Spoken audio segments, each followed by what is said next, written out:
किसानों के आर्थिक स्थिति को भी स्वस्थ बनाएगा।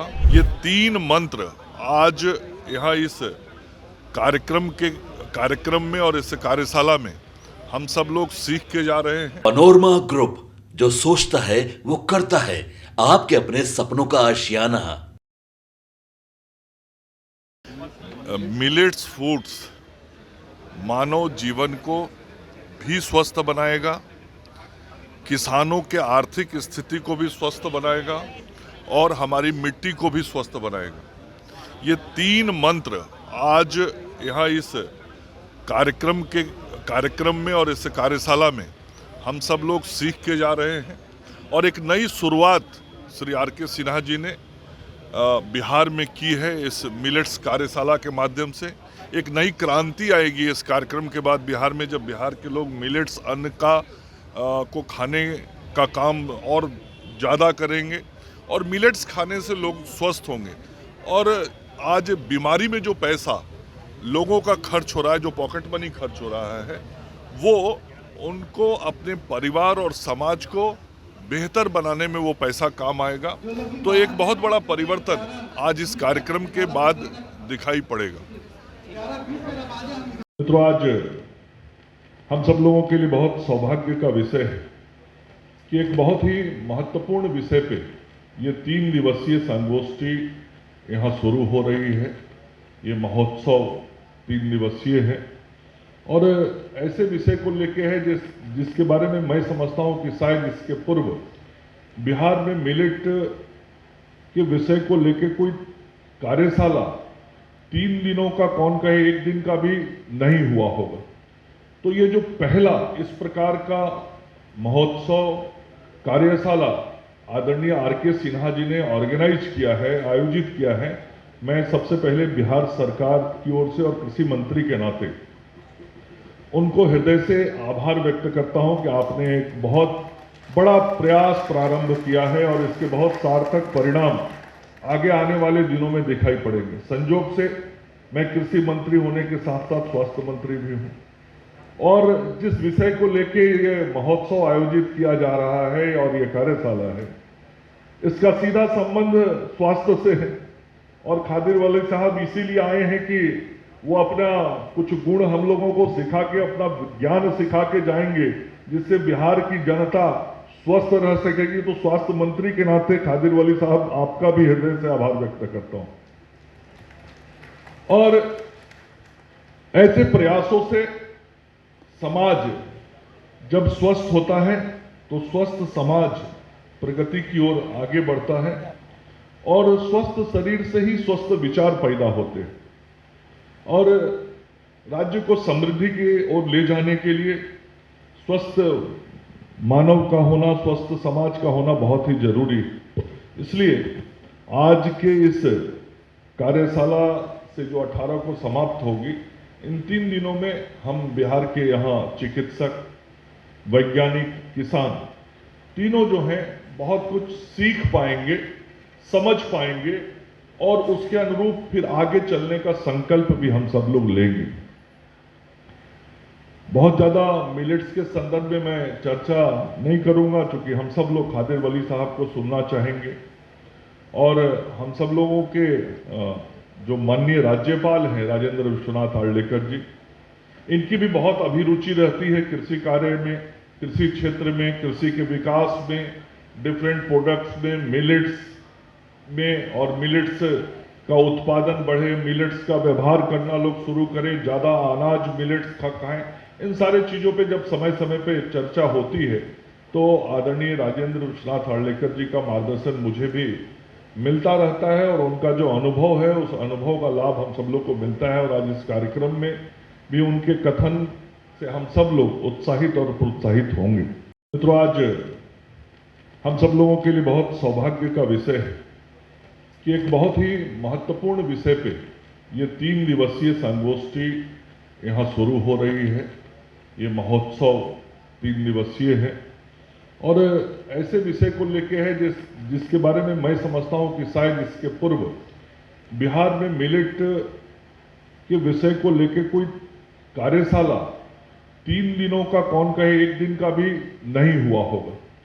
तो ये जो पहला इस प्रकार का महोत्सव कार्यशाला आदरणीय आर.के. सिन्हा जी ने ऑर्गेनाइज किया है, आयोजित किया है, मैं सबसे पहले बिहार सरकार की ओर से और कृषि मंत्री के नाते उनको हृदय से आभार व्यक्त करता हूं कि आपने एक बहुत बड़ा प्रयास प्रारंभ किया है और इसके बहुत सार्थक परिणाम आगे आने वाले दिनों में दिखाई पड़ेंगे। संयोग से मैं कृषि मंत्री होने के साथ साथ स्वास्थ्य मंत्री भी हूं और जिस विषय को लेके ये महोत्सव आयोजित किया जा रहा है और ये कार्यशाला है, इसका सीधा संबंध स्वास्थ्य से है और खादिर वाले साहब इसीलिए आए हैं कि वो अपना कुछ गुण हम लोगों को सिखा के, अपना ज्ञान सिखा के जाएंगे, जिससे बिहार की जनता स्वस्थ रह सकेगी। तो स्वास्थ्य मंत्री के नाते खादिर वाली साहब आपका भी हृदय से आभार व्यक्त करता हूं। और ऐसे प्रयासों से समाज जब स्वस्थ होता है तो स्वस्थ समाज प्रगति की ओर आगे बढ़ता है और स्वस्थ शरीर से ही स्वस्थ विचार पैदा होते हैं और राज्य को समृद्धि की ओर ले जाने के लिए स्वस्थ मानव का होना, स्वस्थ समाज का होना बहुत ही जरूरी है। इसलिए आज के इस कार्यशाला से जो 18 को समाप्त होगी, इन 3 दिनों में हम बिहार के यहाँ चिकित्सक, वैज्ञानिक, किसान तीनों जो हैं बहुत कुछ सीख पाएंगे, समझ पाएंगे और उसके अनुरूप फिर आगे चलने का संकल्प भी हम सब लोग लेंगे। बहुत ज्यादा मिलेट्स के संदर्भ में मैं चर्चा नहीं करूंगा क्योंकि हम सब लोग खादिर वली साहब को सुनना चाहेंगे और हम सब लोगों के जो माननीय राज्यपाल हैं राजेंद्र विश्वनाथ आर्लेकर जी, इनकी भी बहुत अभिरुचि रहती है कृषि कार्य में, कृषि क्षेत्र में, कृषि के विकास में, डिफरेंट प्रोडक्ट्स में, मिलेट्स में और मिलेट्स का उत्पादन बढ़े, मिलेट्स का व्यवहार करना लोग शुरू करें, ज्यादा अनाज मिलेट्स खाएं। इन सारे चीजों पे जब समय समय पे चर्चा होती है तो आदरणीय राजेंद्र विश्वनाथ आर्लेकर जी का मार्गदर्शन मुझे भी मिलता रहता है और उनका जो अनुभव है उस अनुभव का लाभ हम सब लोग को मिलता है और आज इस कार्यक्रम में भी उनके कथन से हम सब लोग उत्साहित और प्रोत्साहित होंगे। रूप में एक आम आदमी के रूप में सोचता हूं तो यही है कि हम लोग जब बच्चे थे, मेरा भी उम्र 53 साल का, 53 साल का हो गया, हम लोग जब बच्चे थे तो गांव में मोटे अनाज खाते थे, बहुत सहजता के साथ। हमारी माँ, चाची सब लोग जो होती थी मिट्टी के बड़े बड़े बर्तन में जब खेत से मोटे अनाज पैदा होके आता था उसमें रखा जाता था और हम लोग खाते थे। लेकिन जैसे जैसे हम लोग बड़े होते गए, हम ही लोग मोटे अनाज से दूर होते चले गए और साथ में किसान भी दूर होते चले गए। किसान कुछ आर्थिक लाभ के कारण उससे दूर होते चले गए और हम लोग को लगा कि गेहूं चावल खा लेना ज्यादा बढ़िया है, तो उसको खाने के चक्कर में और बहुत तरह तरह के व्यंजन बनने लगे। तो जो जीभ की आदत बिगड़ती चली गई तो हम लोगों को वो सारे व्यंजन अच्छे लगने लगे। लेकिन परिणाम क्या हुआ?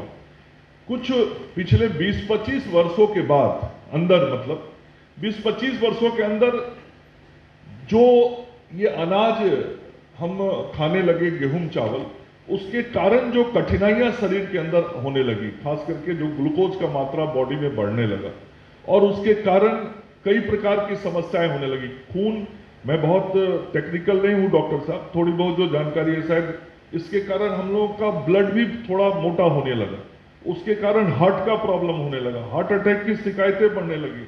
और हम जैसे लोगों को अब डॉक्टर के पास जाने पे सबसे पहले कहता है 50 का उम्र पार हो गया तो इको स्प्रिन खाना शुरू कर दीजिए, खून पतला करना जरूरी है। तो ये तरह तरह की चीजें जो पहले नहीं थी, ये तरह तरह की चीजें शुरू हुई और जब ये समस्याएं आने लगी तो जब समस्या आता है तो लोग समाधान की तरफ आगे बढ़ता है।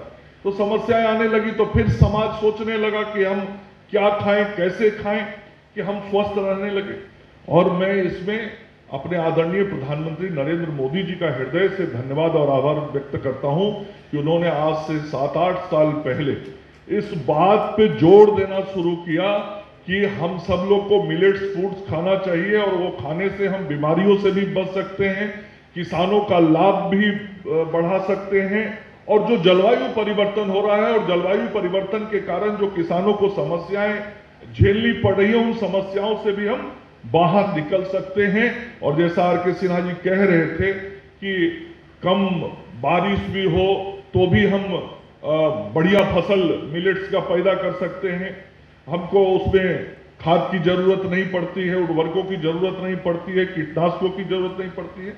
तो ये कहीं ना कहीं जो कॉस्ट ऑफ प्रोडक्शन है वो कम होता है जब किसानों को इन चीजों पे खर्च कम आता है। तो जैसे जैसे ये समय का कालचक्र आगे बढ़ता गया, हम सब उधर बढ़ते चले गए और आदरणीय प्रधानमंत्री जी के प्रयास ऐसे रहे। सबसे पहले मैंने एक बार मन की बात सुन रहे थे हम, तो उसमें बहुत विस्तार से आदरणीय प्रधानमंत्री जी ने इस मिलेट्स फूड्स की चर्चा की थी।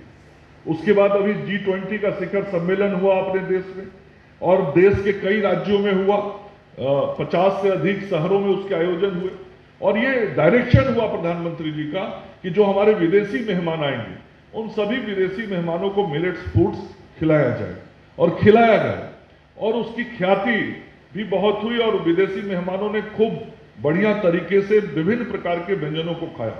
हम लोग को मैं समझता हूं कि आम समाज को कुछ जानकारी का भी अभाव। मिलेट्स फूड्स के अंदर आज तरह तरह का चीज है। मैं अभी बाहर देख रहा था, इतने तरह के व्यंजन इस मिलेट्स फूड से ही बने हुए हैं कि अब बिस्किट भी उसका आप खा सकते हैं, पपड़ा भी उसका खा सकते हैं। मतलब हर प्रकार को जो जीव को भी अच्छा लगता है वो चीज भी हम खा सकते हैं और हम स्वस्थ रह सकते हैं। हम लगातार अपने इस मिलेट्स फूड्स के माध्यम से किसानों के जीवन को बेहतर कर सकते हैं और मतलब बेहतर करने का मतलब उनकी आर्थिक स्थिति भी बेहतर हो सकती है। जो विभिन्न प्रकार के सुखाड़, सिंचाई, इन चीजों की समस्याओं से जूझते हैं उससे उनको मुक्ति भी मिल सकती है। और पिछले कुछ वर्षों से लगातार अनियमित वर्षा, प्रतिकूल जलवायु की परिस्थिति को देखते हुए केंद्र की सरकार और राज्य की सरकार ने मिलेट्स की खेती को प्रोत्साहित करने के लिए बहुत सारी योजनाएं भी चलाई हैं।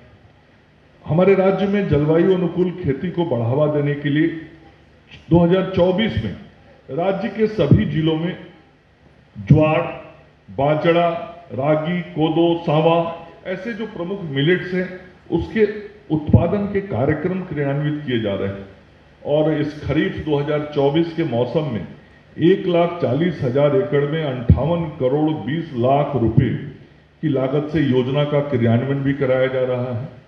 इस योजना अंतर्गत कृषकों को प्रति एकड़ 2,000 रुपए का उपादान एवं 2,000 रुपया नगद राशि की सहायता भी दी जाएगी। पनोरमा ग्रुप, जो सोचता है वो करता है।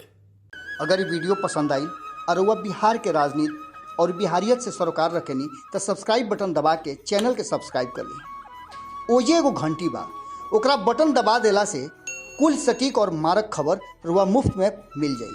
अगर रुआ पत्रकारिता के हमनी के नया प्रयोग में सहयोग कर चाहतानी तो ज्वाइन बटन दबा दी। पेटीएम नंबर नोट कर ली 9386816700। धन्यवाद।